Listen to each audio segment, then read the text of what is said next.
I don't know what the hell to do. Okay, so we are live. This is exciting. I'm hoping. There we go. Stream is. There we go. I think Twitch is picking it up. Fabulous. Okay. So thank you everybody who is tuning in and who is joining us. We're very excited. This is our first session together as a group doing this stream. So I'm just going to introduce everybody really quick, kind of based on their position in the Discord channel. So if you guys see me pointing and flailing, well, you might not understand it, but I do, so just go with it. Up there, the top left, we have Adrian, who's... I'm going to forget everybody's names. I already watched. We've got Adrian, who's playing the character Henrik. Directly next to him and above me, we have Nikolai, who's playing the character Eden. Below Adrian, we have Steph, who's playing Mordo. Just above my head, we have Patrick, who's playing Rallis. To my left, we have Tanya, who's playing Aviara. And I'm hoping that I remember my husband's name, Jason, down the bottom left, who is playing Zima. So, it is really great to have everybody. Also, please recognize that all of our music is cited on our Discord channel, so if you're looking for the attributions for all of our music, it's all in there. Yeah, I know we've got echo, it's awful. I can't do anything about it. My buddy Drew Sain's in there watching us. So, and below me we have JD, who's our wonderful moderator, so thank you so much for your help.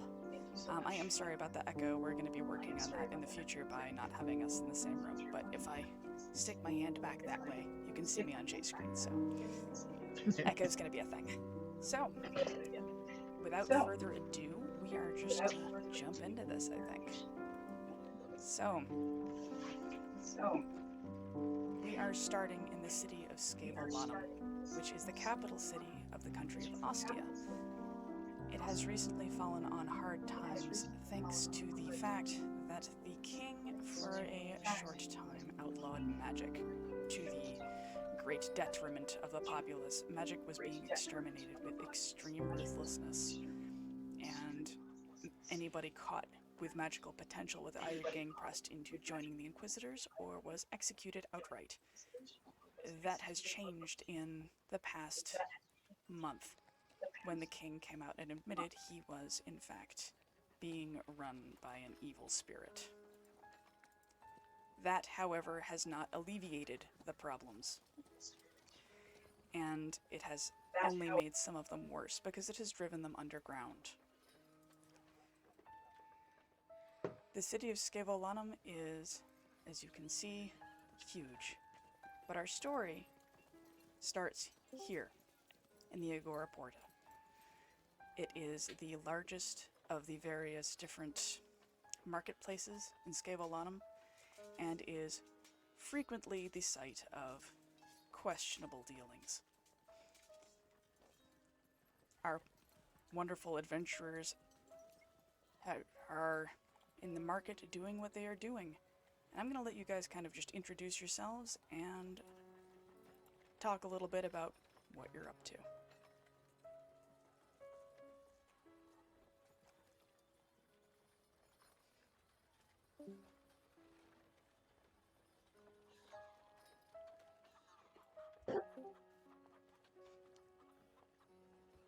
It is a lovely afternoon.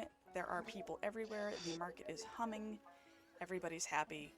The recent change in the opinion of magic has increased trade again, so what was originally a trickle has now become a steady stream. And mercantile activities are starting to pop up again, whereas before it had been very iffy. This afternoon, a lot of you are out in the marketplace doing what you're doing. So why don't we start with... Who am I going to pick on first? Eden. I'm going to pick on you first. Of course you are. Of course. It was either you or Jay.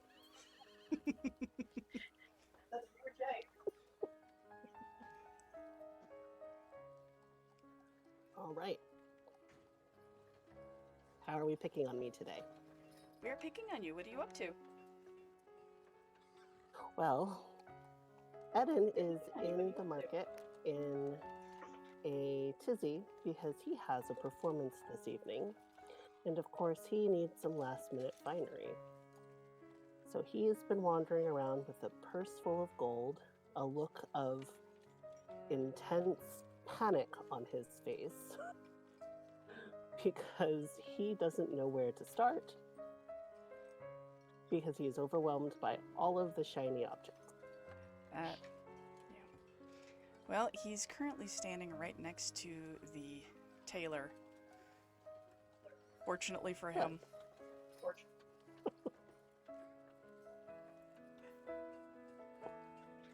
So, the tailor kind of takes pity on him. He's been running around looking like he's losing his mind. He just kind of, come here, come here. It's okay. Let me talk to you.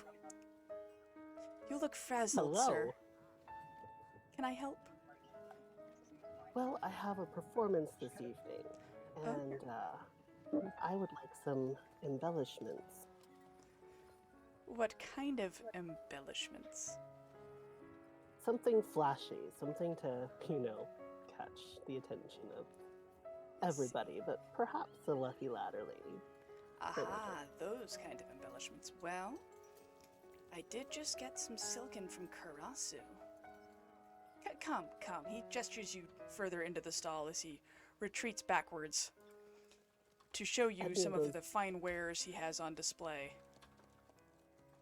And happily follows him into the stall. Aviara, what are you doing? You and Frost, it looks like, are wandering about down here near the grocer. I was hoping the butcher would be near the grocer. Well, the butcher is somewhere near the grocer. He seems to have moved his stall this week. Aviara is looking for the butcher for some treats for Frost. She has a mastiff that stands almost as high as she does. He is solid white, and she is she has her hand resting lightly on the dog and is letting him sniff out the butcher. Oh, Frost doesn't go towards the butcher, but does take a few steps up this direction to where the scent of cooking meat emanates from this stall, where there is a gentleman who is frying up street food. Okay. Wait, where's my dog? On Where top did you of put you. him? Okay. There he is. Thank you. Yep. When the dog comes charging up to the booth, the gentleman doing the cooking kind of leans over the edge of it and laughs, and tosses the dog a small piece of meat off of the end of one of his spatulas, as though he's quite used to this occurrence. He doesn't really seem to notice Aviara immediately, but he does notice Frost. Everybody notices Frost. Of course they do. How could they not? After a moment, he kind of encourages Frost to get his paws off the counter, because, that's probably not a good idea. And then he seems to notice Aviara. Oh, is he yours? He is. Thank you so much for giving him such a treat. I was actually going to purchase some more. Ah, well, I would be glad to provide. For his food. Well, the first one's a freebie. He winks at Aviara. Yes, of course, I would be glad to put something together for him. Are you hungry also, or is this just for your friend? No, I'll go to the grocer.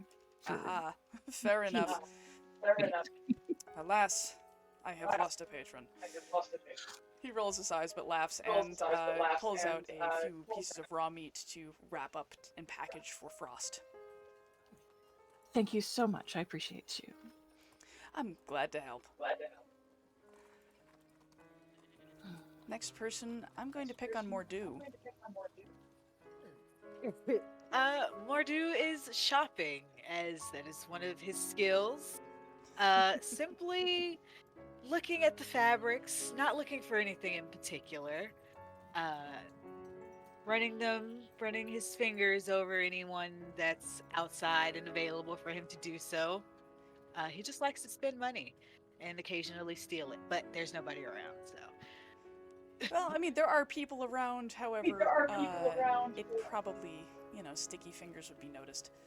Also, the tailor's standing right across from him. He's helping Eden. He's taking a bunch of measurements and having Eden look at the fine silks that he has, that he recently imported from the nearby country of Karasu. However, he does glance at Mordo and he flashes him a smile and nods.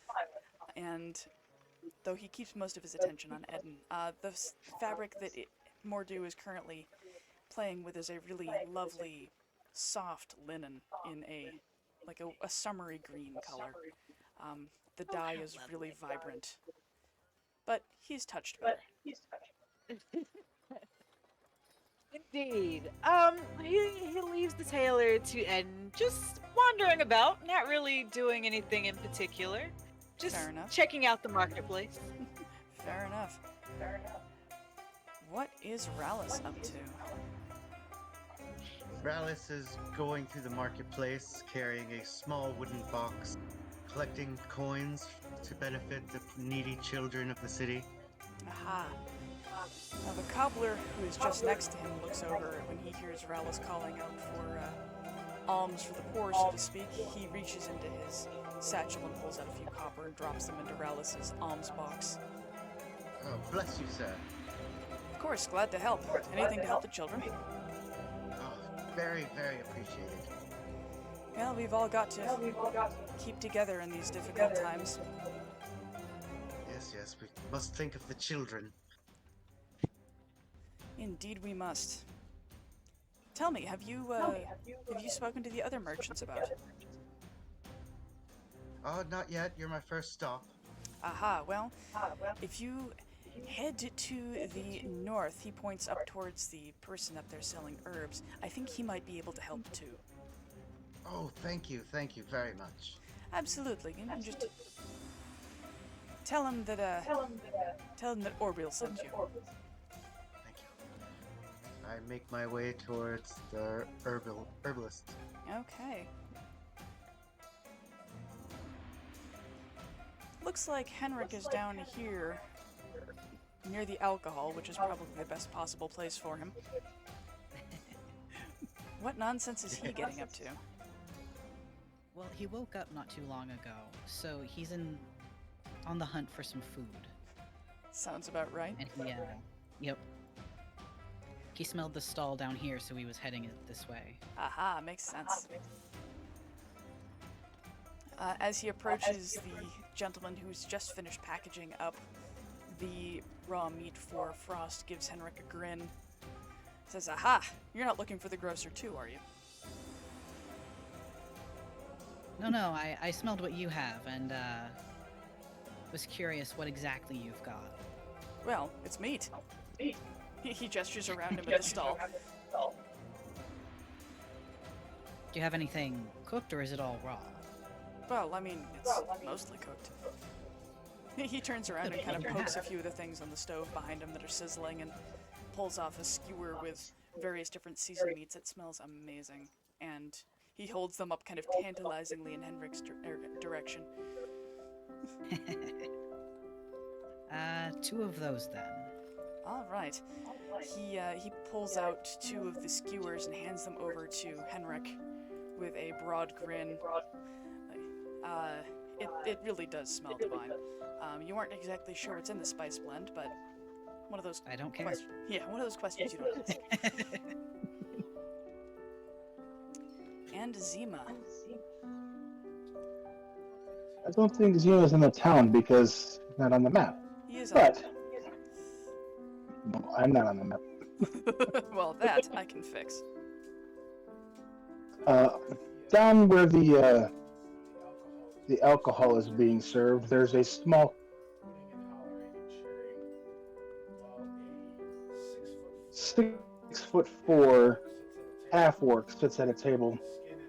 His skin is slightly bluish gray. He's got black hair and a mohawk at the top of his head that runs to a braided tail in the back, hanging down between his shoulder blades, and a hood made of the skin. Oh, you seem to have frozen. So, See, there he is. Zima, true to his name, has frozen like the winter icicle he has become. Where did they go? You were describing Zima's hair. Zima is 6'4", bluish gray skin. He's got Arctic blue eyes. His hair is black in a mohawk at the top of his head, which carries back to a braided tail behind his head. And he is sitting at a table, arm wrestling with his right arm and holding a large stein of ale in the other. Sounds about right. Indeed, he has a number of people around who are cheering him on. He has folks who are angry when they bet against him and lose pretty much every time. But it's all good-natured fun. Nobody's taking it too seriously. At least it doesn't seem so, though Henrik is close enough to hear the shouting and see the to-do. Zima beats one of the local favorites, and a gentleman walks up with a flagon of free ale and just replaces the one that's mostly empty in Zima's hand for him without really asking, we're just gonna do this. Of his half-empty flagon and takes the new one. Yes. Come, everybody come. Come and test the might of Zima. So, as you all spend your time relaxing and enjoying yourselves in various different pursuits, some shopping, some collecting food, Zima causing trouble, Rallis collecting for the poor. Not too far away from you, a large amount of noise starts up, off toward the river, though the noise gradually gets louder. It doesn't take you very long to recognize it as the sound of screaming. Oh no. Oh dear. What on earth is that? It is, in fact, trouble heading your way. Oh no. And untangles himself from the tailor, makes a very sad face. Maybe we should pick this up later, and steps quickly out of the stall. The tailor Oh, good. seems unhappy about him going, but he does seem... The noise does have his attention, and he starts closing up rather quickly, since he's the closest to all of this catastrophe. Mordo glances over at the screaming and makes a face as if he wants to mind his business, but can't possibly because of the noise.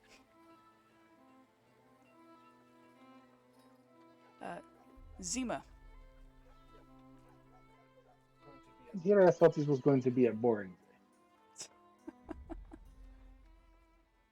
You heading towards the noise also?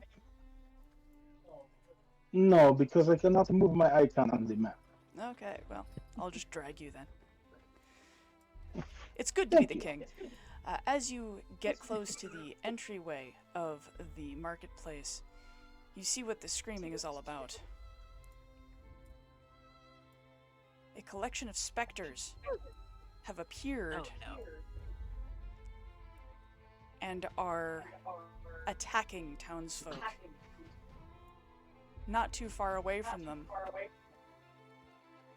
is an elf. He has magic wreathing his hands and a wicked grin on his face.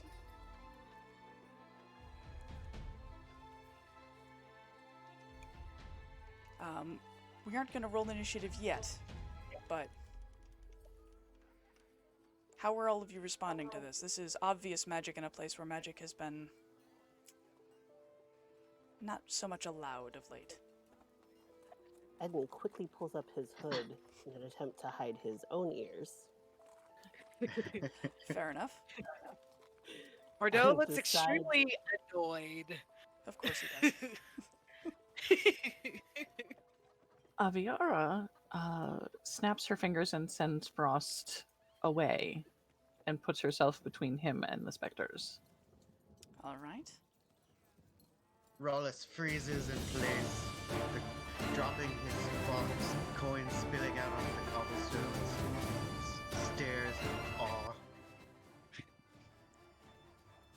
right.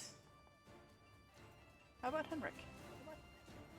Henrik places his empty hand on his sword, ready for any trouble to come his way. All right. And it is now, ladies, gentlemen, and gentlethems, that we are going to start combat. Hooray. Hooray indeed. And there was much rejoicing. I mean, probably less on the behalf of the townsfolk caught up in the middle. The tree is not entering combat. I don't care what the initiative order says. I'm just putting that out there.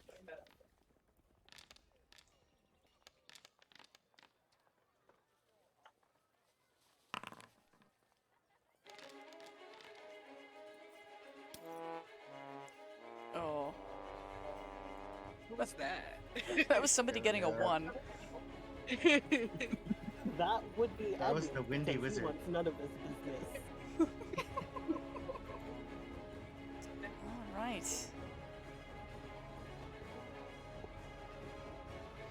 We are starting with Henrik. Why is this playing all of the songs at once? Because it's chaos. It is, but it's the wrong kind of chaos.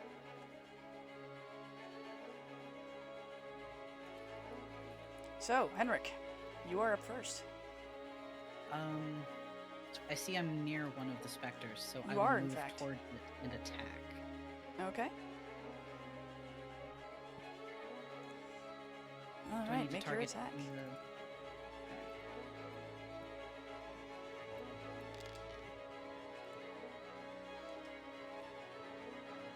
Very nice. Yes, you definitely hit.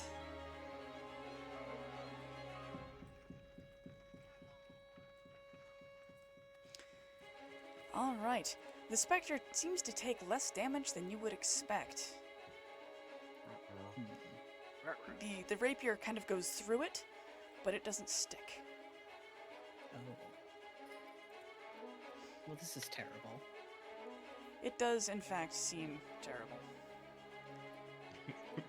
Zima.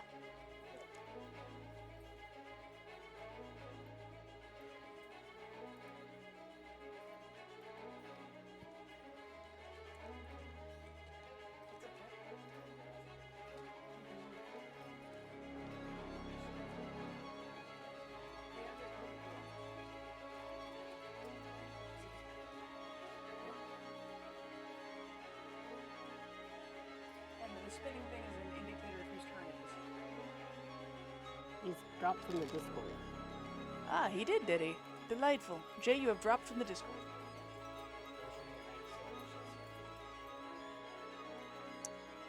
Alright. Well, Zima brings his sword through the Spectre, but much the same as the last one, it doesn't seem to do quite as much damage as he would have expected. However, he does pull a bunch of wispy, feathery pieces off of the thing. Next up,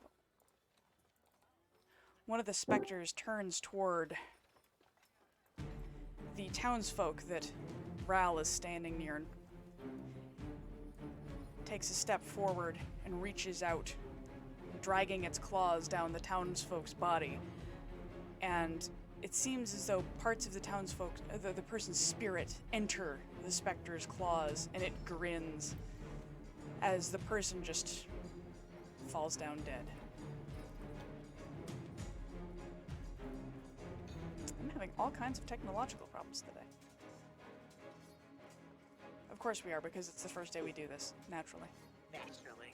Yeah, if we're going to have problems, it is going to be today. Alright, next up, Rallis. Oh no. So is the person dead, or could I cast Spare the Dying? You might be able to try casting Spare the Dying. They are bleeding out. You can't necessarily tell without checking them out, but you can certainly give it a go. Alright. I pull a small holy symbol out from my shirt. Blessed gods, protect this wayward child, and cast Spare the Dying. Lovely.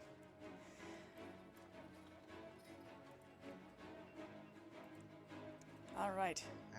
Yeah, that's it. Spare the I Dying draw one of- stabilizes the person, correct? Yes. All right. The bleeding does seem to stop a little bit. Like it coagulates, and it is at that moment that Rallis realizes he can still see them breathing. I just draw my dagger and point it at the creature. And that's my turn. Okay. The specter that is facing off against Zima attacks him with its claws.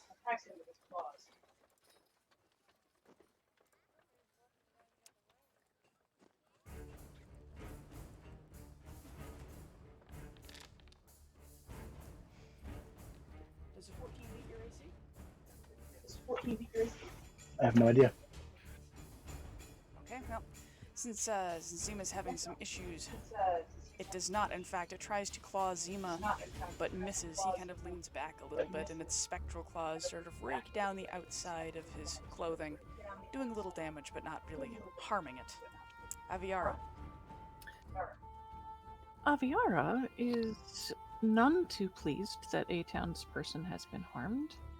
So she would like to very much target something, but she can't seem to do that. That's fine, you can just attack it and I'll handle that. The caustic specter that Okay. attacked thing, Aviara's tattoos around her eyes begin to kind of glow, and her eyes flash, and she casts Sacred Flame on the thing. On the thing. The specter in front of her that I she know. can't target. That's fine. That's totally fine. And how, great chance to... I believe you just click it in your inventory. That said, it must succeed a saving throw or take radiant damage. Correct. But again, it's just not going anywhere. That's okay. I will... We will worry about the mechanics another time. I will, however, have it make a dexterity saving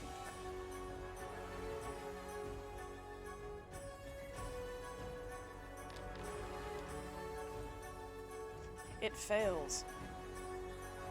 And the radiant damage, the power of her faith, instead of just kind of sliding through it as the other attacks have done around them, this one, in fact, seems to have real impact.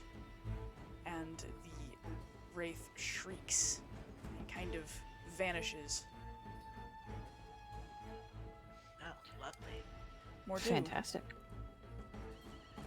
Mordo has no such magics, and upon seeing that bladed weapons are having no effect on the wraiths, Well, they're not having no effect, they're just not having as much as one might hope. got it. Not enough for him.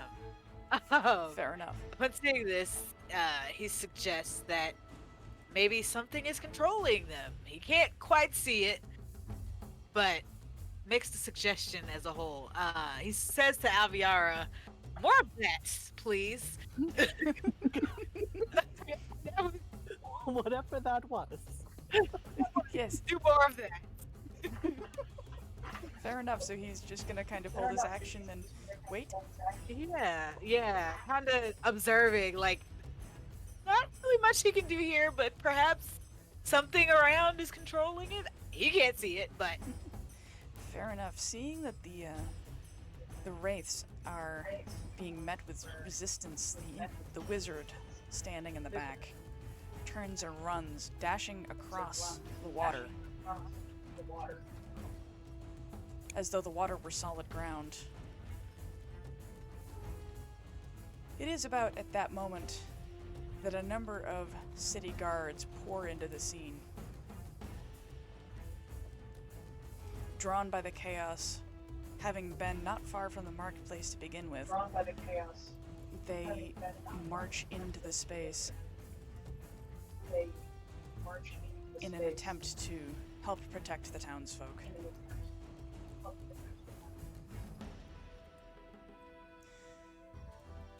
This specter, not pleased with Henrik for having stabbed it, takes a step toward the rest of the group and squints at Henrik as though personally offended at him. How dare? He gets that a lot. Does a 10 beat your AC? Mine? Yep, yours. No, it does not. Does not. Okay, so it reaches out to drag it. This is hit my microphone and everything with it. Ow, hurt. Chew into things and hurt myself. It reaches out to claw at Henrik's face, and Henrik just sort of leans back.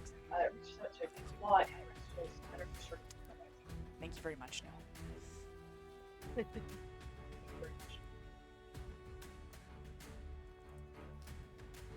This specter, seeing the guards, charges into combat with it, and the guards concentrate all of their attention on that particular specter. While their attacks are less effective than one might hope, they certainly do seem to be at least keeping his attention for now. Eden. Now, Eden isn't typically one to rush into battle. He doesn't know one end of the sword from the other. However, he is none too pleased with the fact that someone who looks a little bit like him has decided to attack the town. And seeing Henrik being attacked by yet another specter, puffs up his chest and yells, "Hey, ectoplasmic Casper wannabe!" and casts vicious mockery. Glorious. Alright. That means that the spectre must make That a was will bad. save, I believe. Wisdom. Ah, wisdom save, yes. Sorry, I'm... The Pathfinder is strong with this one. I was going to say the 3.5 is strong with you, but same thing. No. Yeah. Alright. Does a 13 succeed your DC? Let's see.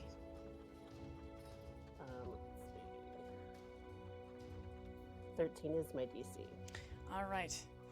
It flinches, but doesn't seem to take damage. It is, however, it turns its attention at Eden like, what did you call me? Really? Really?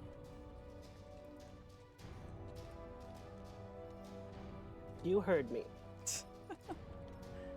Step away from the man. Go follow your daddy. This specter comes over also to engage with the guard, who have come to try and handle the situation as best they can. Henrik.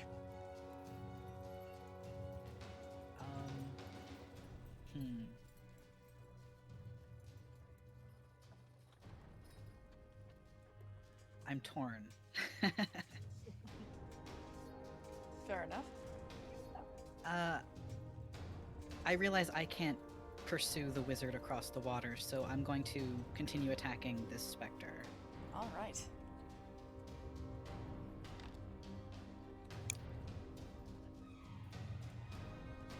Oh, you very much hit, and despite the fact that the attack doesn't do anywhere near as much damage as it normally would, I mean, it's a rapier, it does stabby stabby, pokey pokey, it does just kind of goes through the thing, but it withers into itself. That's something. It is, in fact, something. And it collapses into nothingness.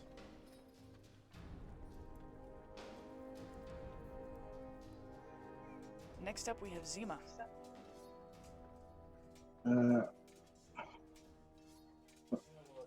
We'll attack the specter in front of him again, Okay. potentially.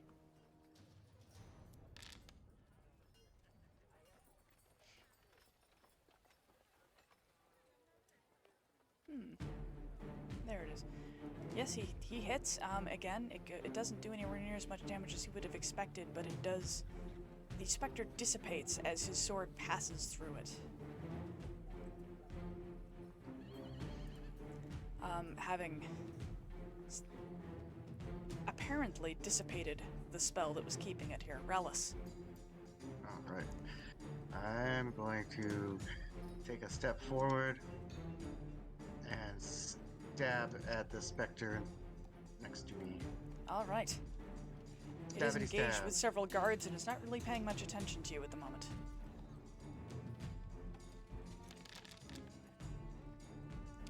Oh, glorious. Nicely done. Yeah. Well done.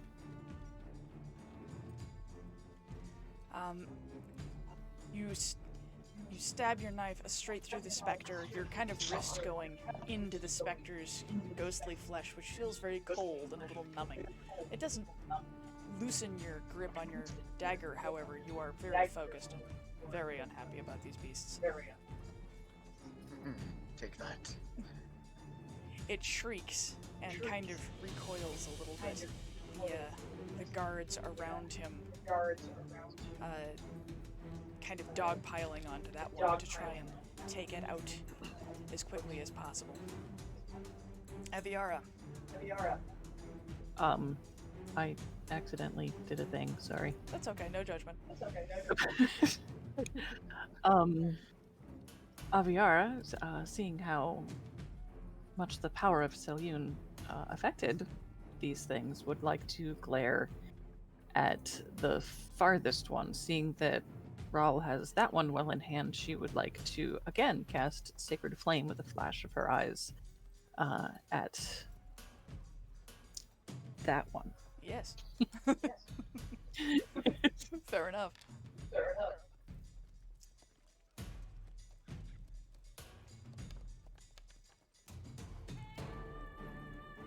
As she casts and kind of attempts to grab the thing or cast and wreathe it in flames, but it sort of dips out of the way. I believe it takes half damage, though? Not according to what I'm reading. All right.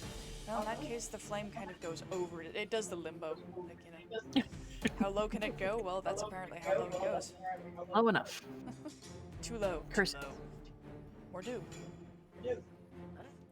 Mordo figures he ought to do something. So he goes up to this specter beside Rawl and does the stabby thingy.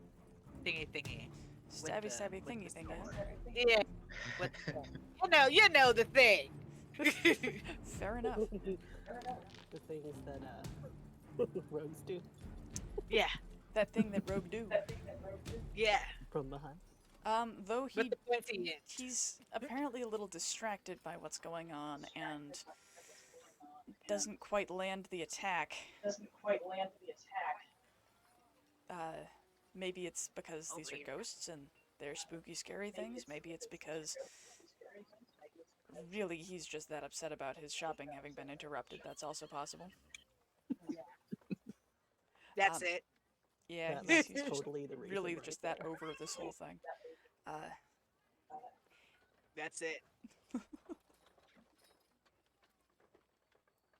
The caster vanishes across the river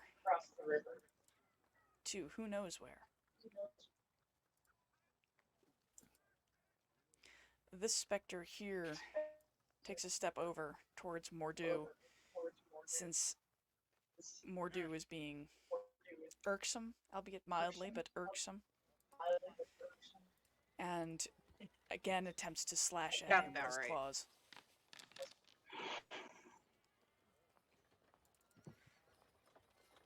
Which hits. Oh dear. And that probably stings a little bit. The claws kind of catch Mordo's shoulder and damage his shirt of all the indignities that could possibly happen. They have damaged his shirt. Deeply offensive. Dare you? Very upsetting. Very. Eden. The city guard are doing their best, but they're obviously not equipped to handle this kind of intrusion. As he watches these people who are bravely trying to defend the townspeople, he knows that attacking these creatures himself would end poorly. Not only would he get a ruined shirt like Mordo, he probably wouldn't survive to tell the tale. However, he does have a special thing up his sleeve, or in this case, on his back. And he pulls out his lute and starts to cast Bardic Inspiration. Ray starts to sing. Look behind you, avoid the shadows. Watch your back now, make your breathing shallow. Giving bardic inspiration.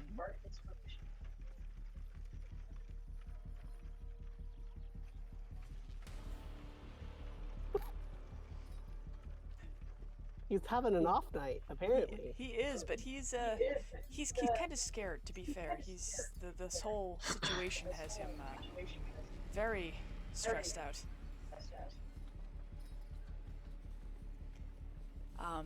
So his voice shakes a little bit. Because to be fair, he's not usually performing while being attacked by ghosts. You know, that's it's not his daily. Also, he's very afraid for his own clothes. As well he should be. Could be. This specter, quite upset at Ral for having attacked it,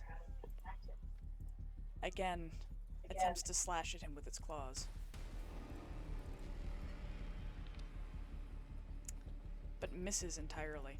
It, in fact, distracted by Rallis, one of the guards steps up and uses that moment of ill attention to their benefit and brings a cudgel down on the specter as though it would do something, they hope.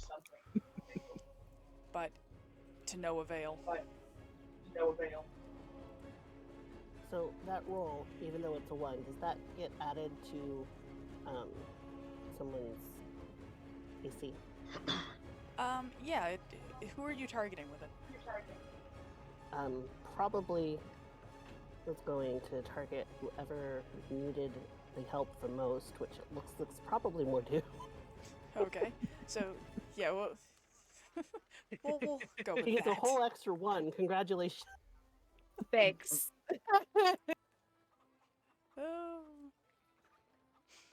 fair enough. All right. Well, he tried his best. He did. Henrik. I'm going to rush over and attempt to strike this specter. Okay.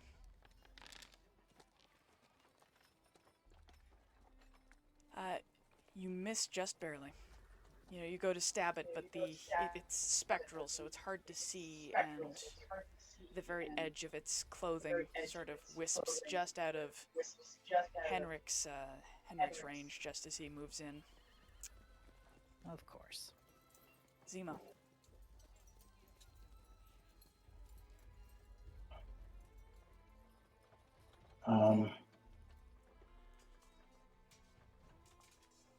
He's dead, huh? Yep, he is. He is dead, and you have killed him.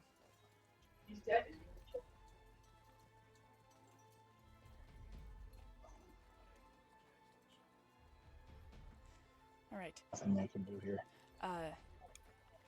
To those who are watching, Zima is very low energy today because he received his second Pfizer dose for the COVID vaccine, so he's very tired. So No, that isn't the problem. The problem is that my hardware is not working for me.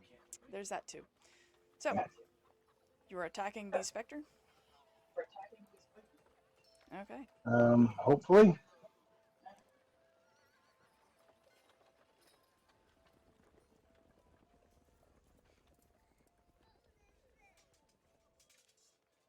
Let's see, does it show?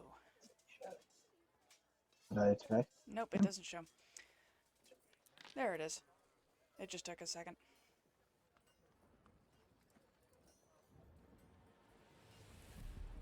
Now we are getting some interesting lag. It's very exciting. Delightful. My internet is Well, holding rather onto the than ghost of it, rather than unintended. worrying about the lag too much, I'm going to assume Zima hits because I did see the number it landed on, even though it's not showing it to me because it's a jerk.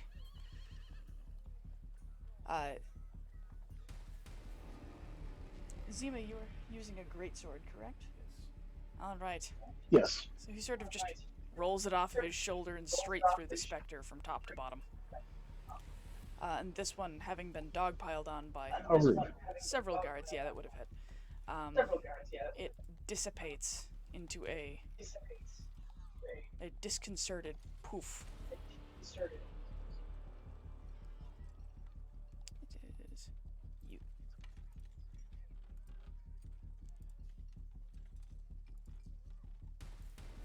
Relish. I stab the specter again. Die, unclean thing. Die, unclean thing. No one said that he was performing vicious mockery. Fair enough.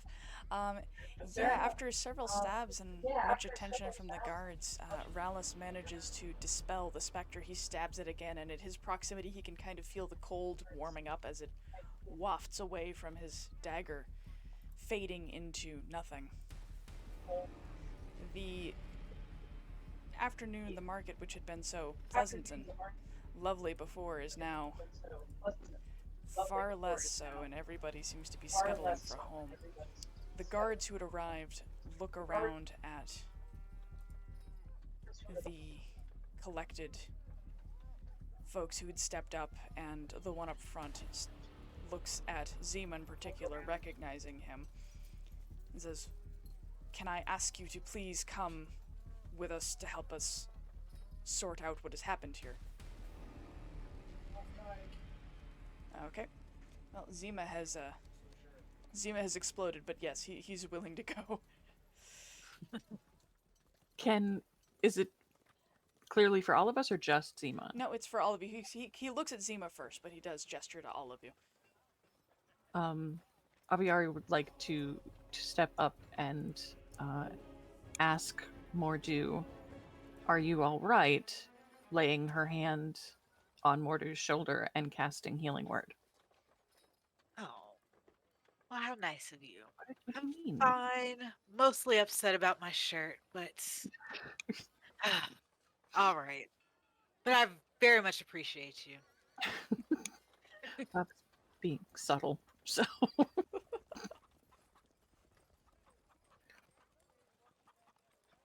The woman that Rallis saved, one of the guards, comes over and starts administering first aid to her. She does seem to have survived the ordeal, though she is very much injured. That's a relief. Can you see that she gets cared for properly? The guard doing the healing looks up and nods and says, "We'll do our best." Thank you. The one who had spoken the first time says, "Please, it looks as though you had things relatively well in hand when we arrived, but our commander will want to know more about this because this is not the first time such an attack has happened."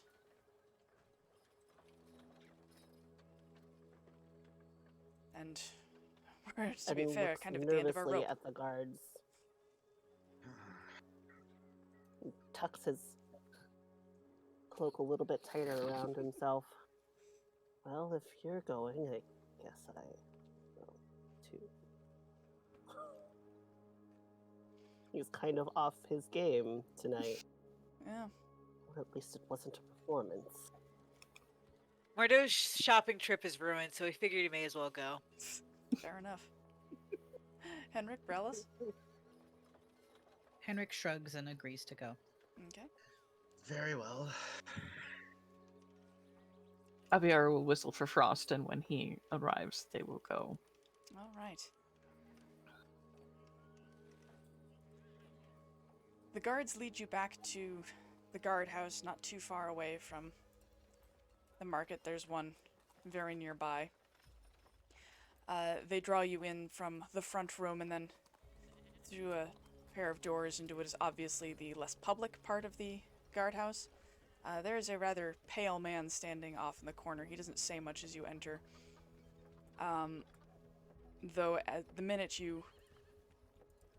that he is made aware of your presence, the guard captain comes stomping out of his office and looks at all of you and grunts. "You're the ones who were part of that mess, I hope." Unfortunately. That's us. Can you tell me anything about what happened? I know nothing. One moment I was in the marketplace, the next there was screaming, and those things came from the river. And there was. It looked like a man or an elf leading them. Oh, Unfortunately, it was definitely an elf. Great. But you got a good look at him? Or, I hope.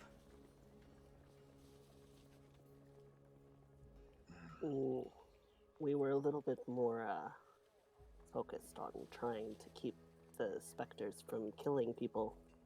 No, that's fair. It's just we've been... He kind of rubs his forehead, and you can see by the red mark across there that he's been doing that a lot today. Normally I'm very much against hiring outside help, but I was wondering if you lot would be willing to assist me. There is benefit in it for you. I'm not asking you to do this for free. Mordo perks up. How much benefit? Well, start by you will have your own space. We've got a house set aside, I suppose the guards could part with, and we'll pay you a weekly stipend, but my thought is this. They don't know you, they know us. There is this group of magic folk who exist kind of between the law and... He sort of pauses a moment. Outside the law? I'm not looking to cause them trouble. They aren't at this point breaking anything, but my hope is that perhaps you could speak to them, gain their trust, and see if you could find out who this person is and what's been happening, because we don't understand why.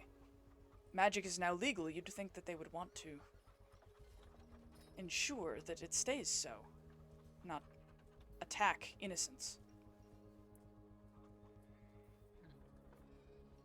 It seems like those sort of attacks would indicate a return to when it was illegal. Why would anyone want that? Correct. That has been my concern. They've been attacking innocents in the streets. People have been going missing at night. More and more sightings of these spirit creatures. Now you say that somebody was with them. It has been a matter of great concern, and I know I and my guards folk here, we are ill-equipped to manage such things after so many years of magic being illegal.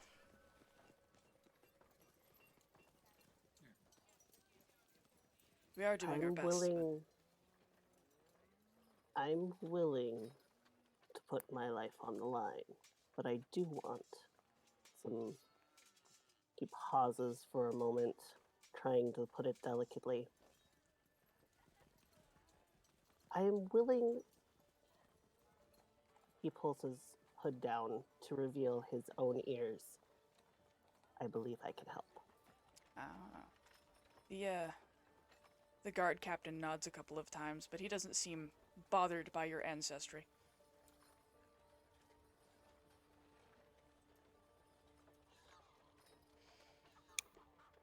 How about the rest of you? It's the right thing to do, of course. I'll help however I can. Thank you. I suppose if you need me, not sure what help I can offer. Well, you're As a long face as they you're don't know. paid. You will be paid. No, you are a face they do not know. My hope is that if they don't know you, they might be willing to talk more freely to you. They don't talk to us, and frankly, after what happened the past few years, I don't blame them.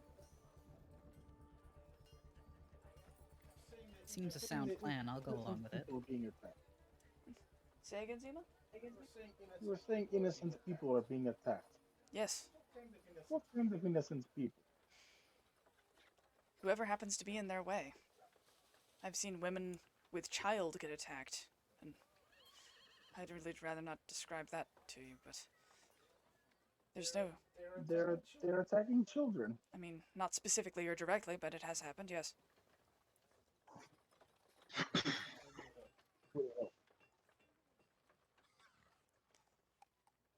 That is very kind of you. He kind of, again, rubs the top of his forehead across that exact red mark that he's been kind of worrying since you met him. The quiet man in the corner takes a step over towards Eden and puts a hand on Eden's shoulder. And he points to his own ears, which are not quite as pointed as Eden's, but a little bit less so, and he says, "I believe we can form an understanding." His attention Eden moves looks to him the and guards captain, says, "I will take it from here, Orin." Orin, the guard captain, retreats into his office and closes the door.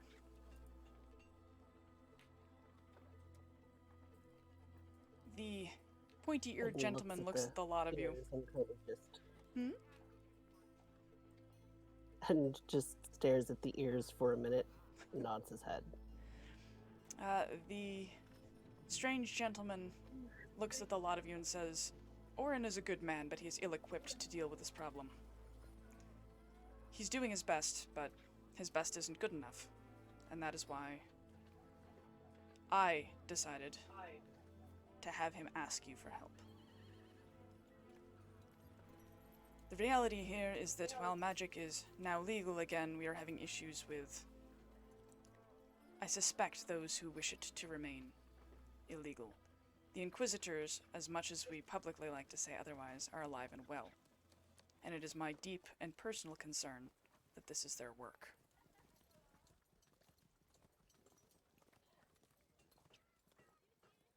Well, that I- makes sense.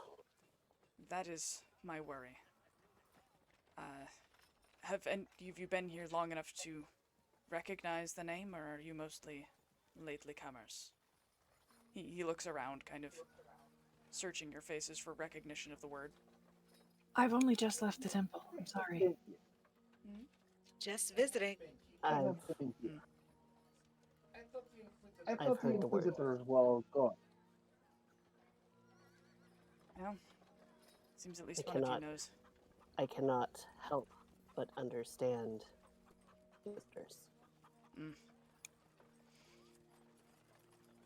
These who are new to the city, you probably know about the whole Ostian aggression situation. He sort of sighs and leans back against the wall and crosses his arms as though he's very unhappy to be discussing it. Not long ago, our emperor was being controlled by those who wished to use his position to further their own agenda. And as a result, magic was outlawed here in Scaevolanum, and in fact in all of Ostia. And there was a war as a result. We turned on our neighbors, on our friends. Many innocents were killed. It is not something of which any Ostian who is proud of his heritage is proud to discuss. I am disgusted by the whole matter, but it is where we are. Since the Emperor was freed of this curse, of this control, we've been trying to pick up the pieces. Unfortunately, the Inquisitors were given far too much freedom. And with that freedom came the reality that finding them is proving difficult. And not only that, those who practice magic were for so long driven underground that they are fearful and wary of anybody who even looks remotely like they may work for the establishment, I guess you'd say. And I don't blame them. He kind of holds up a hand and fire sort of licks along his fingers. I, too, felt the same way.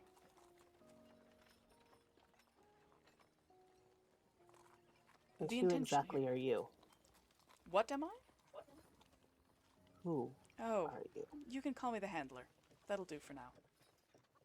Perhaps in time, once we know each other a little better, I'll give you more information, but for now I think it best if the less you know, the less anybody can push you for. I can, however, tell you that I work on behalf of the Crown,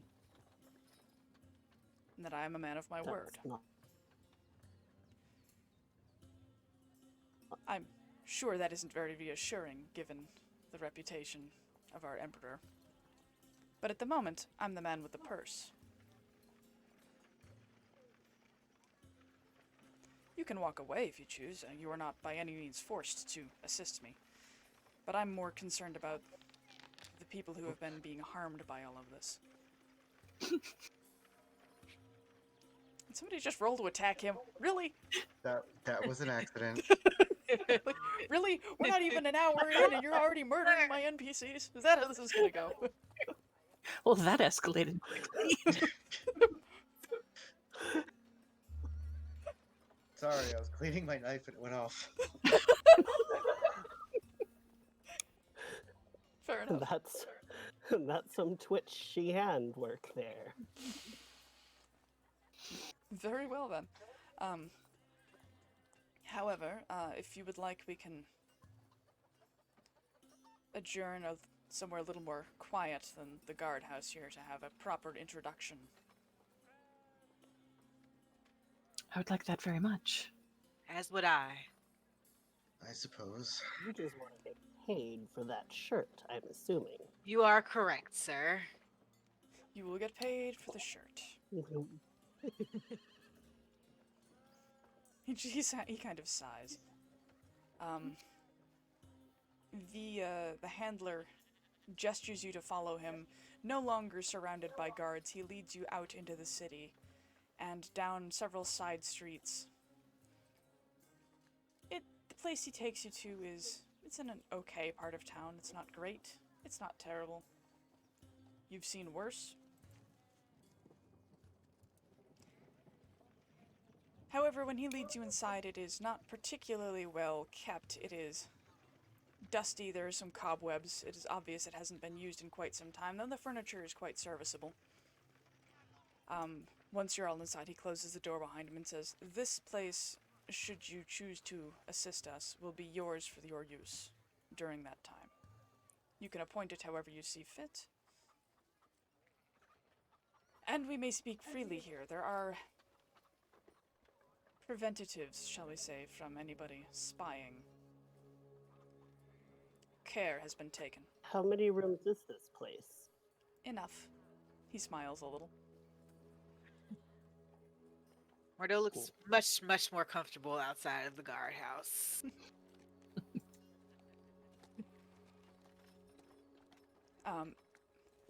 The handler sort of lets you all explore the downstairs a little bit. There's a kitchen.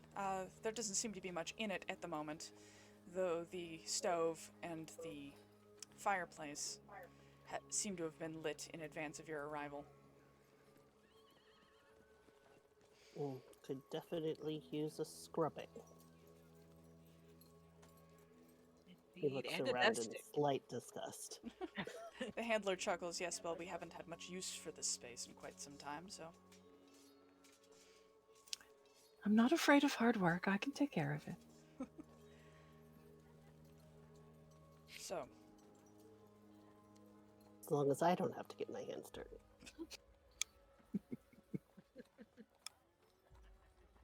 the handler near the door says, "There are two options. I can give you information now, or you can settle in a little bit and maybe talk through the events at the marketplace. And I can give you more information after. It depends on where your heads are, I suppose." I, for one, feel that if we are going to stay in close quarters with one another, perhaps we should understand each other better before dismantling any information. Agreed. I'm quite curious as to what exactly you handle, handler. He I think chuckles he means us. and doesn't really answer. I know what he could handle.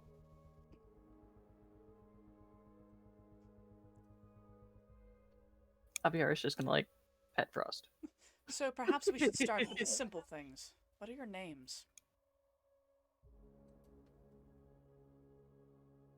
I am Rollis. You should Horn. recognize. Everybody sort of talks I- at once, and he blinks and twitches. I am Eden Kavanaugh, the illustrious performer. You should know me by now. Why you're asking my name, I have no idea. He raises a brow. It wasn't just for my benefit. Well, they should know me too. Are you a performer? I'm sorry, I've not seen any of your work. I am. In fact, I was supposed to be doing a performance this evening, and I was getting fitted for some beautiful new clothes when the commotion occurred. Well, will they have canceled your performance? I'm not sure. Everyone was packing up, but it's not entirely out of the question. I mean, surely they could use some mood boosting. And I'm sure we could use some extra coin. Yes. Always. However, if I do continue my performance tonight, there might be a better motive. He hates to make a point of it because he usually makes a point to hide. Well, Uh-oh. Hidden, unhidden. Well, I am the Baron, Mordo Harmon. I was here to shop, mostly, before this all happened. Looking for adventure, and I suppose I have found it. or it has Well, found Pleasure you. to- very Well, good.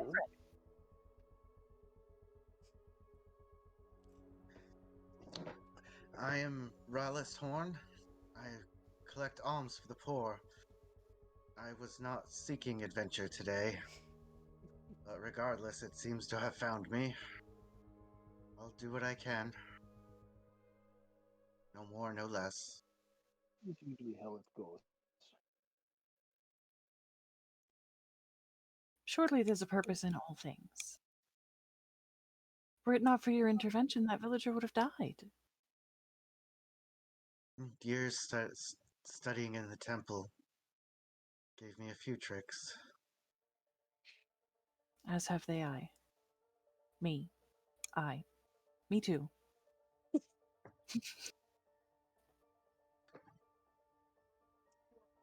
You are Thing quite to well drink spoken. around here. The handler goes into the kitchen when you start asking about alcohol and starts rooting around in the crates to see if there is any, because it seems like the whole situation could use more alcohol than has been provided currently. Yes. Here.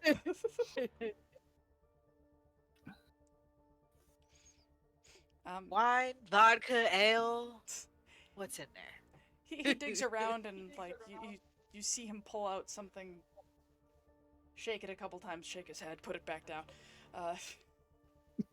Eventually he comes up with a couple of wine bottles, nods once in appreciation, and brings it over to he offers it to Eden. It's an okay wine. It's not the best, it's certainly not the worst, but it is better than nothing.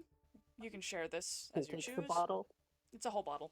He takes the bottle, looks at it for a moment, pulls the cork out, and takes a very, very long switch. And then hands it to Mordo. It's a bottle. Mordo does the same. Draining it to about half before passing it around.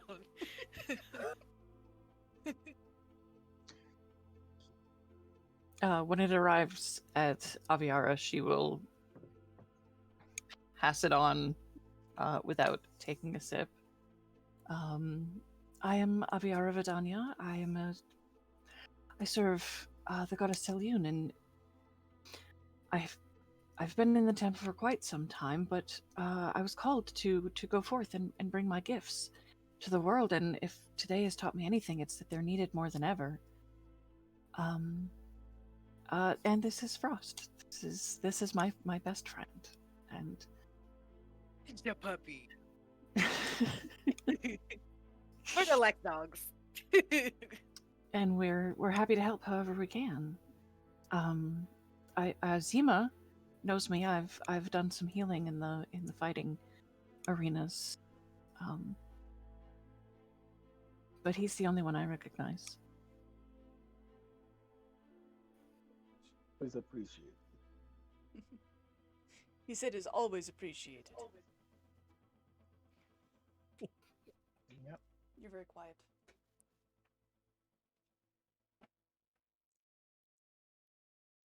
So, yes, Henrik is very quiet, it seems. He's just been observing everything, Fair enough. but he does finally introduce himself. My name is Henrik. There's not much to say about me. I spend most of my time pit fighting, and I've met Zima, or from a distance anyway. This all seems like an interesting change of pace for me, but for good enough reasons. Well, at least one of us can fight. I'll stand back and cheer for everyone and sing a nice song. How about that? I'll be I'll be the cheer section. Don't Sure. underestimate yourself. We need to get Ed in a cheerleader uniform. Rah, rah, sis, papa. He would wear it. Yes, he would. As you all sort of at least give your names, the handler looks at each of you in turn as you speak and nods a few times. As though confirming some suspicions with some of you, like he seems to recognize Eden, seems to recognize Zinra and Henrik. Mordo, he doesn't know, neither does he recognize Aviara or Rallus, but you are lately come to Scaevolanum. At least, or if not lately come, at least lately in public.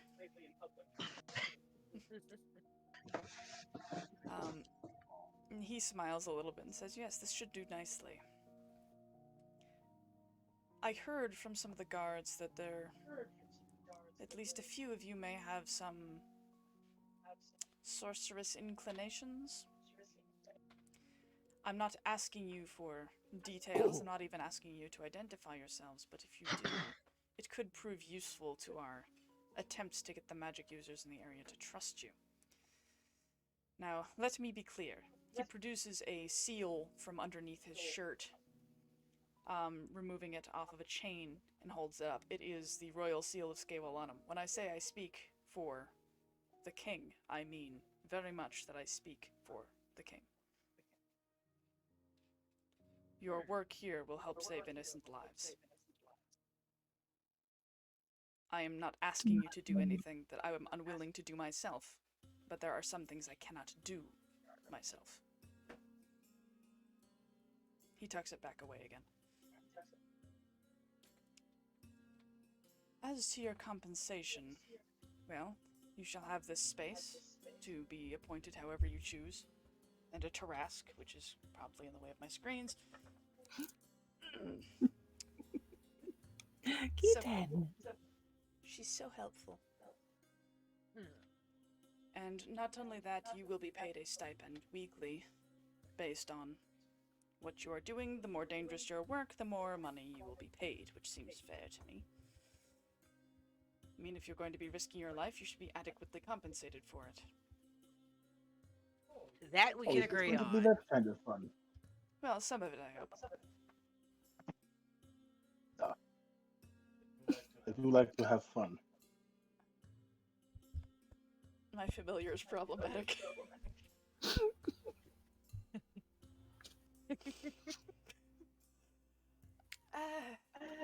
I'm sort of picturing this happening to the handler while he's talking to us. Yeah, he's got a cat climbing around on him. Perfect. Can you... Yeah, I know you hate me. Can you please just... He pulled the cat out of his shirt. Yeah. That was when, the seal. When the ring comes out, the cat just chases it. Paws come out after it. You can't be there. Goodness, most offended. Sorry about that. I believe the first place you should look. Those of you who've been here a while, you would know that there used to be a magic academy up to the north of the city. It has been closed since the beginning of all of this mess. It does seem like a foolish place for a bunch of magic users to hide, given it to be the first place that we would look, but at the same time, there are components, books, items of power, and so on up in that space. There's also something to be said for hiding in plain sight. Indeed, there is. So, Indeed, there is. I would think that perhaps we may want to start your search there. After you have been fed and he looks at the mostly empty wine bottle, lubricated. That is the word you decide to use, good sir. I find alcohol is excellent for that purpose. Is it? You and me both. Avi's just gonna like unwrap some of the meat and like feed Frost. Oh, he wasn't. When he realizes that you're hitting on him, he sort of blushes and then shakes his head. No, I meant conversation. Conversation.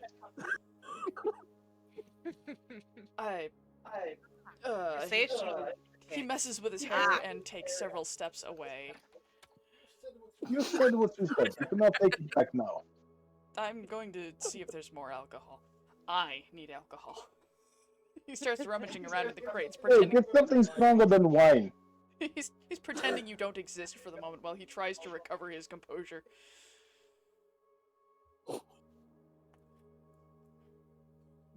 Stupid wine. After finding absolutely nothing, he says, "You know, I'll just go buy some if you'll excuse me."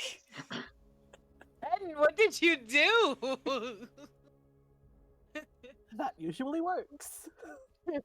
To drive them out the door? Or no rubs the into temples. my door, perhaps. Oh.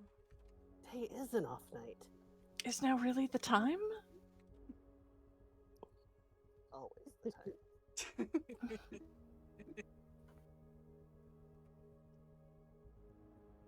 That's all he says about it before going to sit down. Mordo pats the couch beside him. Come here, bud. Looks like we're gonna get along. King goes to sit next to the rogue. Promise I have better game than this usually. Is that so? On that note, you were left alone for maybe 15-20 minutes before the handler returns to the room with a satchel with several bottles of various different alcohols. He just reaches over Zima and puts a bottle of vodka into Zima's lap and keeps walking. And he then gives sets some wine on the table along with some cheese and fruit and other things, since he seems to have gotten the impression that combat makes a person hungry. You didn't happen to get anything non-alcoholic for our friend over there. I noticed she didn't take anything. He holds up a finger and, after putting things on the table, walks over and hands Aviara a bottle of non-alcoholic cider. Thank you so much. I appreciate that. So, do you have questions for me? I can't give you my name before you ask. The attack's been going on. Several weeks.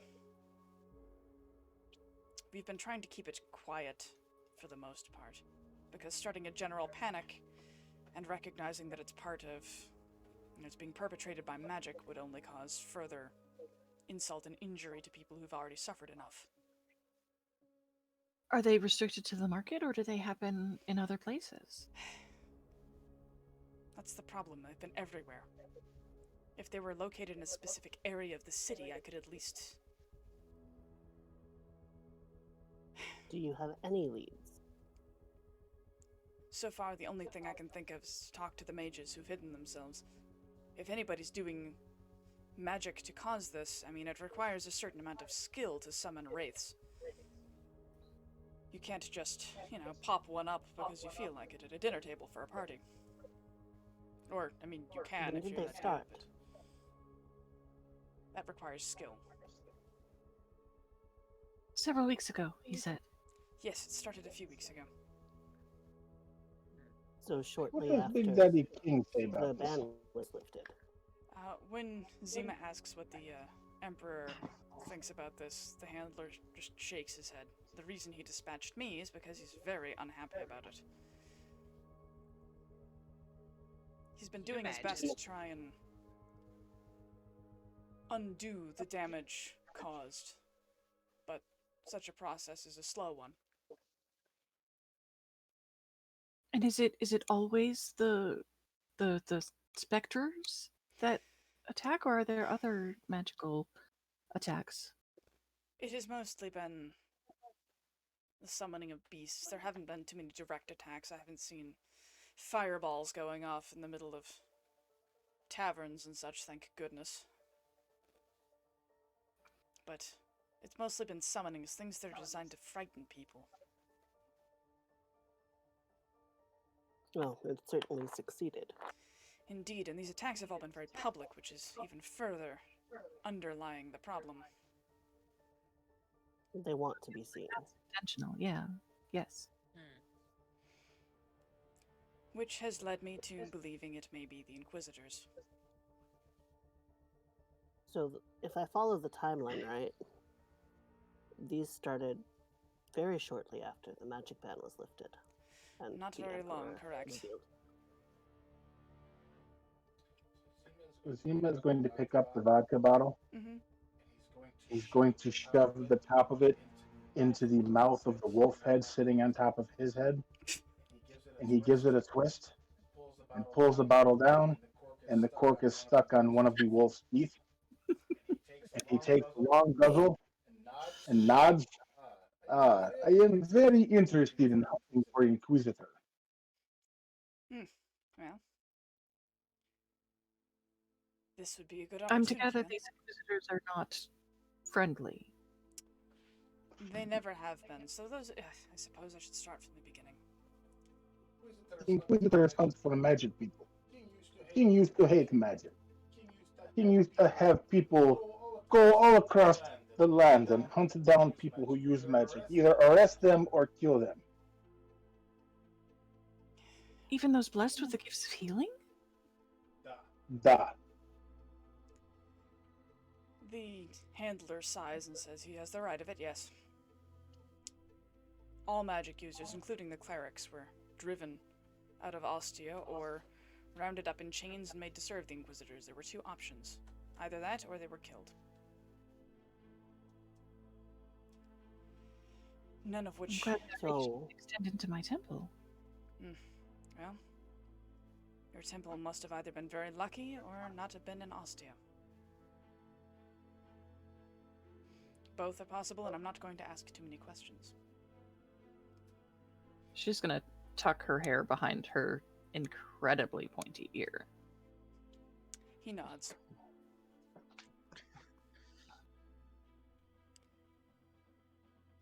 The Inquisitors kill someone very important today. I'm among good company. Who did they kill, I Seymour? come. The man named Neshti. He was Dragonborn hunter. He found me in the forest. He named me Zima. Zima means winter. We do not know who Zima's parents were. He finds Zima sleeping in snowbank as a baby. Man takes Zima, raise Zima himself, teach Zima how to hunt and to fight. But Neshti used magic, and the Inquisitors hunt him down and kill him. Zima come to Scaevolanum ultimately to find Inquisitors, to kill Neshti, and make them pay. But then kings say, no more hunting magic. Inquisitors all gone. Zima not finding Inquisitors to make pay anymore. So now Zima just gets drunk and fights people. It looks like vengeance back on the menu. That sounds very fun, Zima. Revenge is a dish best served cold. Zima. So is my great sword. Well, I have no qualms about stabbing inquisitors. They sound like awful people. The handler shrugs and says, yes, they are, I guess. But they're still just Why do you think? people. They are zealots, is what they are. That is the Well, problem. if some of magic users were pressed to join the Inquisitors or die, perhaps we do have some innocent people. Indeed, my concern is more with those who are pulling the strings. Not everybody in the ranks was evil or even desiring to be there. Some joined because it was either that or die, or some joined when they were given no other option. I've heard stories that they used magic to force people into doing things that they otherwise wouldn't have done on their own. I'm a firm believer in consent. That just Indeed. doesn't sit right. I'm a firm believer in punching people. Too. Here, here. As long as Here, there, wherever. these don't do the punching. That's okay. We have healer in the room. We may have more than one. And she's gonna look at. Oh, Rallis. is it Rallis? That's the. Yeah, okay. Haha, Patrick, you're not allowed to drink. Heinrich also likes to punch people. I feel like he's trying to avoid notice. Henrik is trying to be one with the mantelpiece. From over here. That sounds awkward.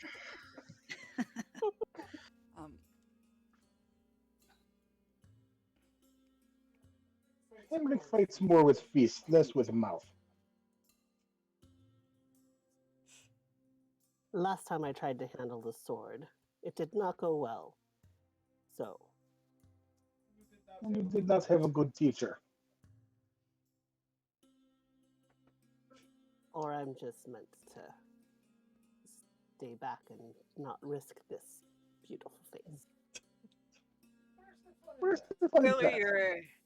your weapon is the loot. I do sing very sweetly. So I've heard. Inquisitors will appreciate it. Sweet words can often cause people to speak words that they might not otherwise.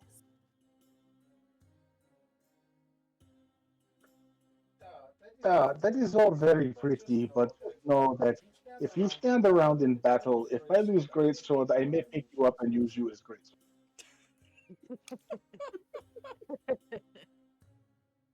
He looks over to Aviara and bites his tongue out of respect. Though it looks like it pains him greatly not to make the quip.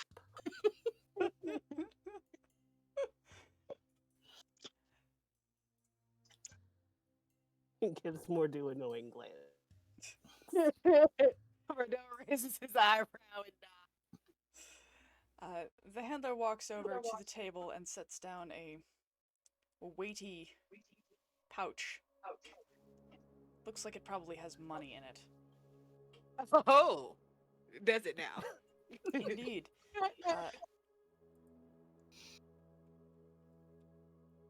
He sets the pouch down and says, "This is for your trouble today, and your first payment for the week."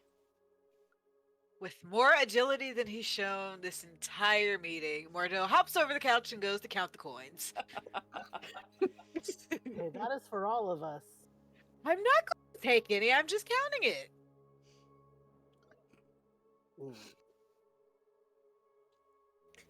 With great exuberance, Yes, with great exuberance, Zima continues to drink. Uh, So, that Mage Academy, indeed. when should we take a visit?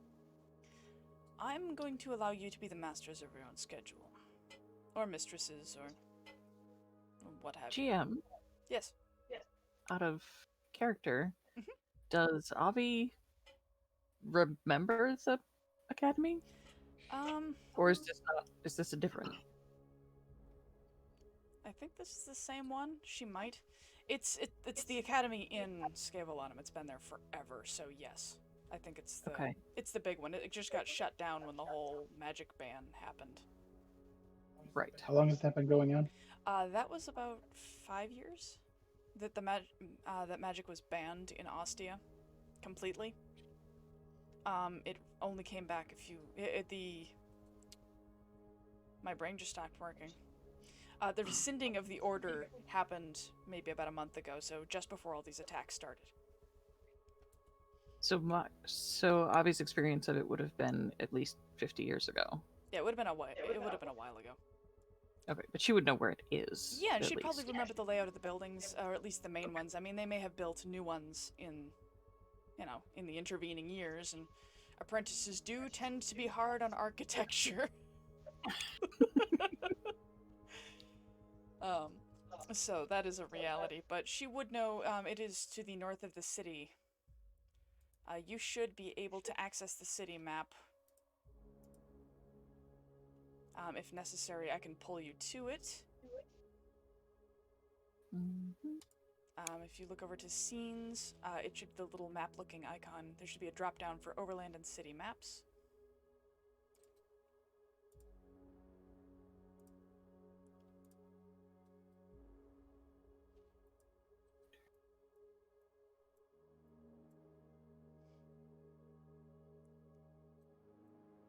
And it should not be nighttime. I don't know why I had it set that way. I think I was just enjoying the fact that there were flickering candles everywhere.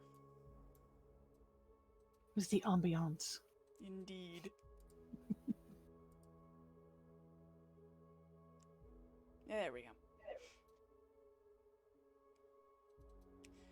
So, the Academy is that collection of buildings in the very northeastern corner. Let me pull you all to that so you can see what I'm talking about. Up here is the Magic Academy. The Ludum Magicae.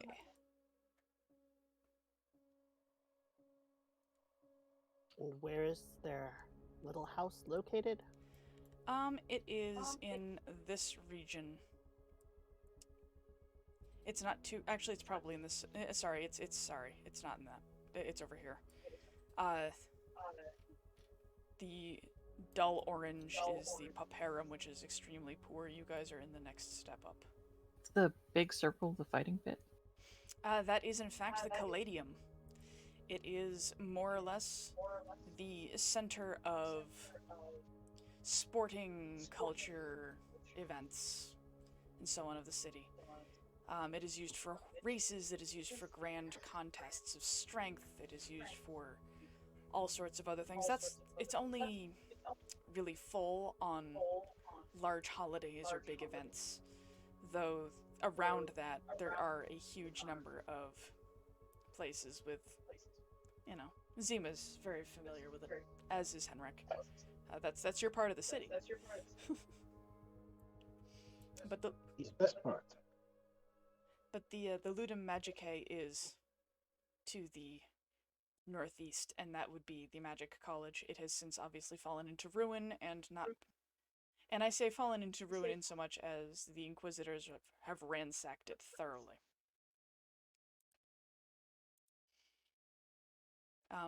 Which is something Aviara probably knows. Haha, another cat. Mortar asks. Was that Bucky or No, Deli? no. That was Deli.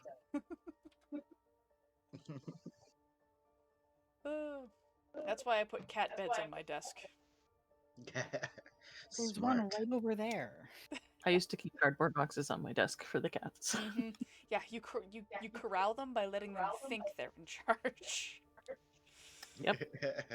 She has her own computer chair. That somehow does not surprise me at all. Where is my temple? Your temple. Probably over here. That would be yellow. Okay. Yep, that is the most affluent section of the city. It is also where the large churches are.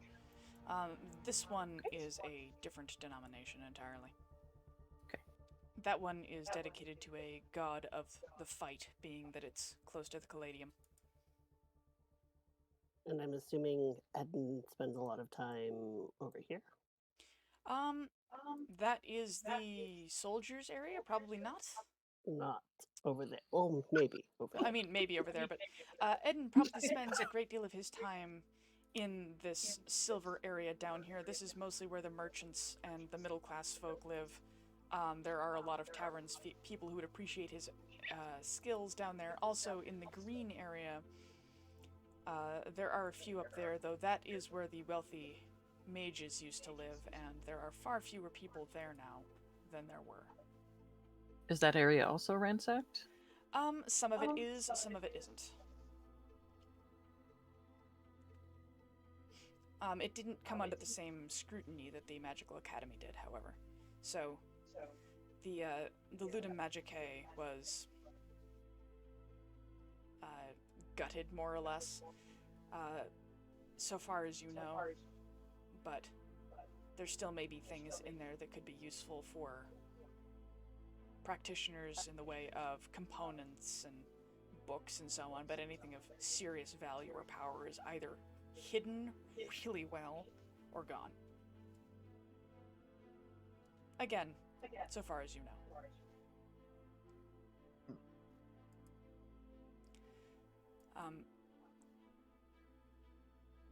The handler at this point says, I will allow you to work on your own terms in your own time.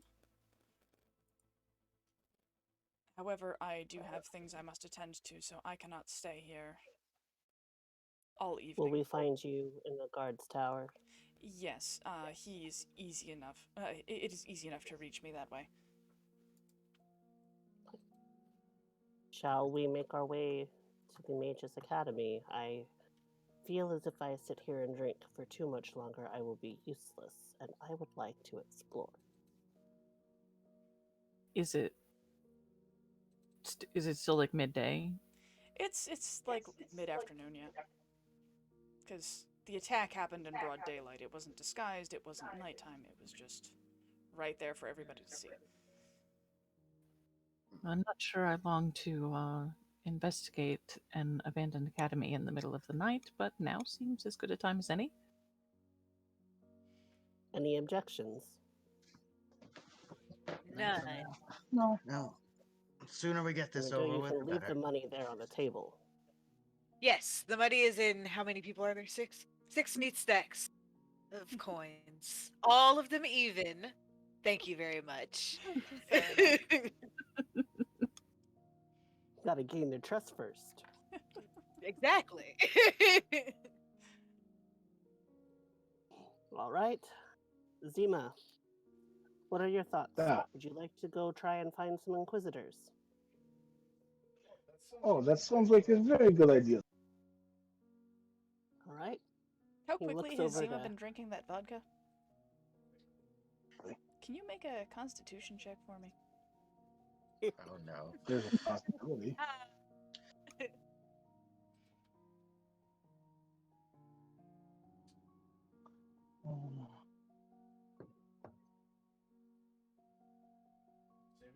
Saving throw? Sure. Zima is fine. He is unaffected. He's just...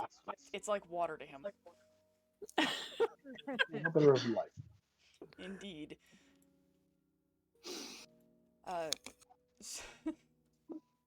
Alright then. Henrik, you've been very quiet. Are you up for an adventure? Yeah, I said I was. Well, I wasn't paying attention. I'm sorry. I think you were probably flirting. I was not, for once. I was making sure the rogue didn't steal our money. Appreciate it. Rude. I wouldn't steal from my own party. Oh, It does All seem right. rude to make assumptions about people. It does, doesn't it? You said you were a baron? Indeed. Of where? Oh, somewhere. Ah, yes, somewhere. I've studied somewhere extensively. What part? Elsewhere. Oh, so you're on the elsewhere side. Okay. Yes. I have an uncle that lived there. Oh, I'm sure we are quite acquainted. I think she is making fun of you. I think she is. Realize. And just snorts, shakes his head, and starts out of the building, having no part. Okay. Abby will grab some fruit before she leaves, All right. and she and Frost will follow it. Okay. Henrik also grabs some food before following. Mm-hmm. Mordo grabs wine and follows. All right. Zima gets more alcohol. All right. Well, you pile out of your abode. I'm hopeful that you are taking notice of where in the city it is so that you can find your way back To the to the To the place you where? are. Or leave where you're staying. breadcrumbs. It'll be fine. sure. Yeah. DM, did you get JD's message, by the way? Did I receive a message? I have not checked my messages. Yeah, I know. I'm a dingus is really what happens. So, yes, you leave your, at least temporary, lodgings and walk out into the city. As you wander through, it's an average city afternoon, as if something hadn't just happened at the market. Though, thinking about it, it did happen rather quickly. And maybe not everybody saw. Is anyone talking about it? If Are you spending Can I time, like, keep looking my ears around? perked? You keep, yeah, just ears perked. okay, I don't know. Perception, maybe? Sure. Let's see. Perception. Twink. Oh, well then. I perceive all. Abiara, what do your elf eyes see? Everything. What do my elf ears hear? Yeah, everything. Aviara, as you're wandering around through the city, you do hear people mentioning it. You hear people mentioning rumors of other attacks. People saying that they're afraid to go out at night. Or that magic is back in a bad way, and they're kind of hoping that the Inquisitors return to deal with whatever's happening. It's sort of a mixed bag, but most people do seem a little on edge. It's not the topic of conversation for everybody, though you do hear some folks speaking. It has been a rather short time since the attack, and news does take time to spread in such a large space as this. All right. You head north through the labyrinthine streets of Scaevolanum toward where the bridge crosses over into the Ludum Magicae. It's a space that Aviara knows well, and she has memories of it looking far different than it does now. As you walk across the bridge, the buildings are no longer filled with people excited to study and looking forward to their day's classes, or maybe dreading them, depending on the day. And no longer are students and staff walking the grounds carrying scrolls and books and quills and so on. Instead, it's very Is quiet. it empty or in like ruins? Is it stuff falling down or is it just deserted? Some of the buildings show obvious destruction. The library in particular has taken a great deal of damage. You can see it kind of through some of the trees. It has been burned. Though the stone structure still stands, all of the wood has been destroyed. some of the other buildings look as though they are whole, more or less. Though you can see some evidence around some of the windows that there were fires in some of those spaces too. Other ones show the pockmark effect of acid. It's as though there was some kind of great conflict that happened here. It wasn't just vandals after the fact, though you do see the kind of graffiti one might expect from a space abandoned for a few years. You know. As they're walking through, Eden keeps an eye out for any sign of recent activity. Yeah. All right. Roll perception. Yes, please roll perception. You see, call whores are us for a good time type of graffiti as you might expect from empty spaces. Zima, take notes. No. I got a Zima has no 19. interest. I see that.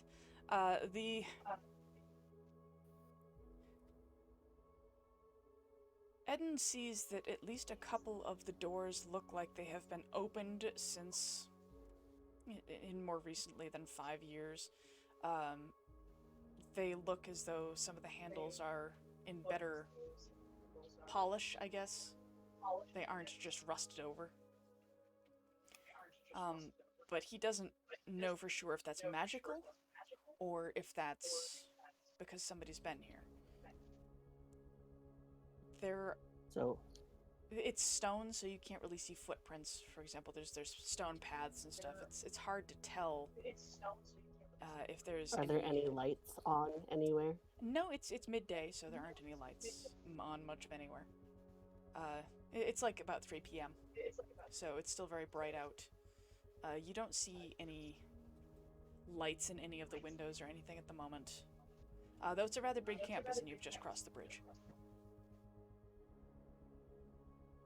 He goes to one of the doors that seem to have the most shine and use as they enter. And he goes to try to open it. Okay.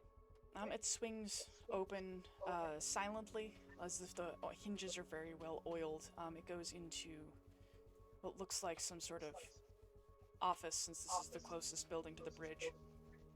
It looked as though there are some desks that have been overturned. Admissions, financial aid, one of the... Yeah. Wizard financial aid. Yep. Yep, wizard missions, yeah. So yes, it does look like it's some sort of that kind of office where there's going to be paperwork signed and assessments done. There are papers scattered around the floor, though many of them have been very badly damaged, so it's hard to make out anything, though it looks like most of them are assessments of, this person has skills in these areas, this person has skills in these areas, this person has paid this much money to be here, stuff like that. So nothing of interest? Not on first blush, no. Okay. He shrugs. Was worth a shot and exits that building. Okay. Shall we continue on? Yes, let's. If I were an inquisitor or a magic user who has set up camp at the magic college, would I perhaps know of, like, I don't know, any, like, where the dorms were, or like any... Well, yeah, you know where the dorms are and stuff. places. Aviara does. She knows that exactly where the dorms were. She also, she knows the general layout of the college. You know, that the necromancy school buildings are over here. Do you think we should look for living quarters if they're here? I mean, the dorms are that way. Sounds If like you a know good the place area, as lead any. on. Lead on. I will lead on. Okay. Sounds smart to follow the mage. Yeah, as you wander through the place, some of the buildings are in better condition than others. Others show obvious and extreme damage. Aviara's very sad about the library. Huh? She's very sad about the library. Yeah. Aviara's heart also constricts a little bit as she sees that the chapel was one of the buildings that was burned. which is a difficult thing for her, I'm sure. The dorms don't seem to be one of the buildings that was destroyed. They are in very good condition. Eden, as you wander through, you can see evidence that somebody has been in here somewhat recently. Some of the surfaces are less dusty than 5 years would have suggested. Seems like this hasn't been entirely abandoned. But the question is, who's been here? Well, It wasn't me. well, it's nice to know that you haven't been staying in the dorms, Zima. Right. So we have narrowed it down. Well, As you wander through the what dorms, do we do now? You see a number of rooms. They look like bunk rooms. Some of them had, several banks of bunk beds with chests in them for personal belongings. The chests, most of them have been opened, and the contents are either gone or scattered. One of them is closed, though you can see the lock is broken. Though it does seem to be one of the rooms where there's less dust. Naturally, Mordo goes to check out this chest. See what's in this closed chest with the broken lock. He flips it open, all full of anticipation, and discovers school uniforms. And they aren't even out of really good quality fabric. Like, they don't even feel nice. He makes a face. He'd have This trouble is making boring. them cute. Ugh, yikes. He closes the chest. Are the beds made, unmade? None of them seem to even have any sheets or blankets on them. It seems as though somebody has Okay. stripped all of that out.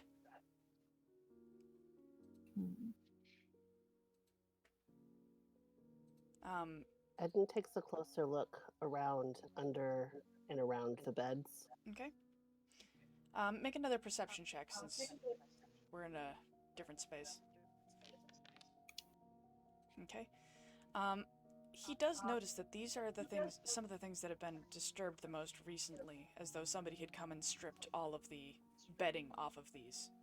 They left the straw-stuffed mattresses, but they took the bedding.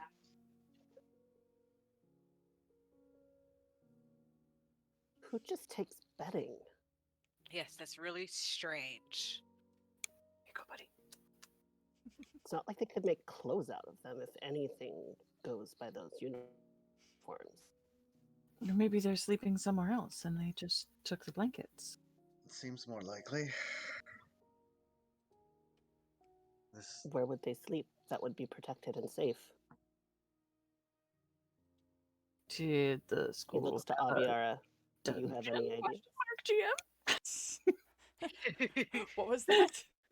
Did the school have like a safe room, a storage room, like in the dorms? Would there be anywhere Not specifically more in the protected? dorms. Though... Would there be any secret passages that might have been known to does Aviara anybody when have she was there? history? Probably. Okay. Go for it. Yes. Let's see that sweet, sweet history. Oh, yep. Nope, not proficient.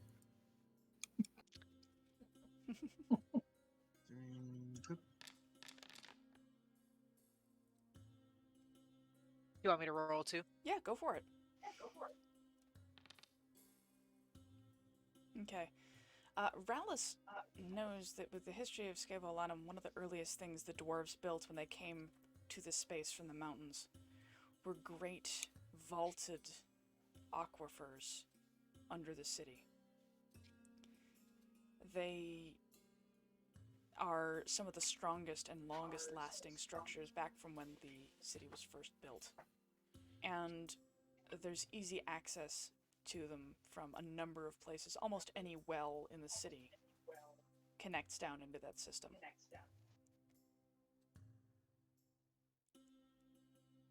below the school are tunnels aquifers used to bring water. They may have been using them to get around the city. That makes sense. I had Very forgotten about that. Pretty much any sewer or passageway into the ground will lead to them eventually. Sewer. I am not going in sewers. Seems promising, though. I think it Aquifer would is be not the okay. same as sewer. Aquifer is where water comes from. Sewers Yes, is but where he said water goes. sewers. You said sewers. I distinctly heard sewer, and if I have to go I into a sewer, also heard sewers. if we have to go into a sewer, he looks over to the chest that was full of school uniforms. I'm not ruining my clothes.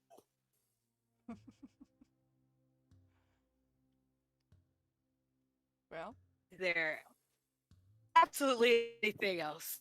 Perhaps a plan B. Aviara knows that there's a number of wells that are around here that are not, in fact, connected to sewers in any fashion, because you drink the water that comes out of the wells. So, I mean, there Clean water. are plenty of wells that they used to serve the dorms. I'm sure we could go down one of those. Would they be empty at this point?